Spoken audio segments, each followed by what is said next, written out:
भाई क्या हो गया इनको? अरे भाई प्राइस सुन के गिर गया भाई।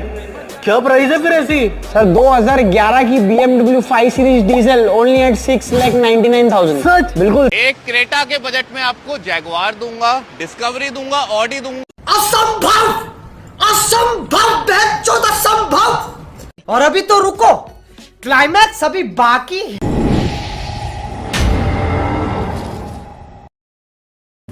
रेड देखना, इंस्टा रील पे एक बंदा 13 लाख में मर्सिडीज ले गया।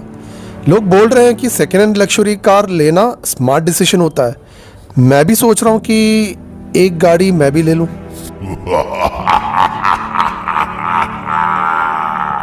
तो रील देखकर सपना देख रहा है, मैं रियलिटी देख के बोल रहा हूँ। सस्ती लग्जरी कार नहीं होती, सस्ता धोखा होता है। लेकिन रेड, ये लग्जरी कार के ओनर्स गाड़ी को इतने सस्ते में क्यों बेचते हैं? ओनर्स बेच देते हैं क्योंकि उनको पता होता है गाड़ी अब टिकिंग टाइम बम बन चुकी है। रीजन सुन के तुम हैरान हो जाओगे। 5th या 8th ईयर के बाद रिपेयर स्टार्ट हो जाती है, इलेक्ट्रॉनिक्स फेल होने लगती है, सस्पेंशन वीक हो जाता है, DSG गियर बॉक्स में भी खराबी दिखाई देती है, पार्ट्स एक्सपेंसिव हो जाते हैं, वारंटी खत्म हो जाता है और एक्सीडेंट और इंश्योरेंस का क्लेम का डर भी होता है। ओनर सोचते हैं आज बेच दूं वरना कल महंगा रिपेयर मेरे को करना पड़ेगा। इसी फेर से owner luxury cars throw away price में बेच देते हैं। उनके लिए ये हेडेक से आजादी है। रेड 12 लाख में BMW मिल जाएगी, टेम्पटिंग लगता है बहुत ही ज्यादा। लेना इजी है, रखना मुश्किल बन जाता है। रिपेयर कॉस्ट सुनकर तुम हैरान हो जाओगे। BMW ब्रेक पैड पड़ता है 45 to 70,000 के बीच में, मर्सिडीज सस्पेंशन पड़ता है 1 से 1.5 लाख के बीच में, ऑडी गियर बॉक्स पड़ता है 3 से 4 लाख के बीच में। माइनर सर्विस के लिए तुम्हें 25 to 50,000 तक खर्च करना पड़ता है, टायर्स के लिए 70,000 से 1 लाख तक, और इलेक्ट्रॉनिक स्कैन के लिए 8 से 15,000 तक तुम्हें स्पेंड करना पड़ता है। सेकेंड हैंड लग्जरी कार लेने वाले का फॉर्मूला सिंपल है, purchase cheap but maintenance deep. Wait, मैं तुम्हें एक और चीज बताता हूँ।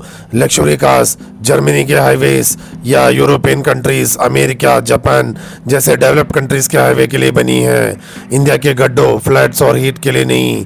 इसलिए सस्पेंशन गिर जाता है, सेंसर्स बारिश में शॉर्ट हो जाता है, इंजन हीट करता है ट्रैफिक में, टर्बो जल्दी फेल होता है।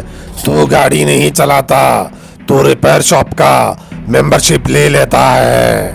रेड, ये DRI कार्स का क्या सीन है? ये DRI क्या होता है? वेरी सिंपल लैंग्वेज में सुन।